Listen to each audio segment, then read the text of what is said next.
Welcome to voice of امبر۔ نسلی دوست کتنا بھی ناراض ہو مگر دشمنوں کی صف میں کھڑا نہیں ہوتا۔ نماز عادت بن جائے تو کامیابی مقدر بن جاتی ہے۔ عقل گھر بیٹھ کر بادام کھانے سے نہیں آتی، یہ باہر جا کر ٹھوکریں کھانے سے آتی ہے۔ ہر کوئی کیوں نہیں ہوتا اندر سے باہر جیسا، عبرت کے لیے قبرستان سے اچھی جگہ اور کوئی نہیں۔ وہ انسان کامیاب ہے جو خوشی اور غم کو ظاہر نہ کرے۔ خاموشی کی بھی کتنی زبانیں ہیں، دکھ، درد، غصہ، ضد، انا اور شکر۔ محبت کرنے والے بد دعائیں نہیں دیتے، کیونکہ جس دل میں محبت رہتی ہے وہاں بد دعائیں نہیں رہتی۔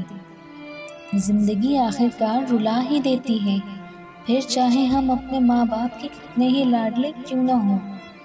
ایک رب راضی رہے، دنیا تو ویسے بھی کسی کی نہیں ہے۔ کچھ لوگ آپ کے بارے میں بھول جاتے ہیں جب تک کہ انہیں آپ سے کسی چیز کی ضرورت نہ ہو۔ روتے وہی ہیں جنہوں نے رشتہ دل سے نبھایا ہوتا ہے، ورنہ مطلب کا رشتہ رکھنے والوں کی آنکھ نہ تو نم ہوتی ہے اور نہ ہی شرم۔ یقین کریں وہ انسان آپ کو دل سے چاہتا ہے جو آپ کی پریشانی میں فکر کرنے لگ جائے۔ مرنے والوں کا روگ 3 دن اور بچھڑنے والوں کا سوگ ساری زندگی رہتا ہے۔ جب کوئی بار بار آپ کو نظر انداز کرے تو سمجھ جائیں وہ خاموشی سے آپ کو اپنی زندگی سے نکال جانے کی گزارش کر رہا ہوتا ہے۔ ویڈیو پسند آنے پر چینل کو لائک اور سبسکرائب کرنا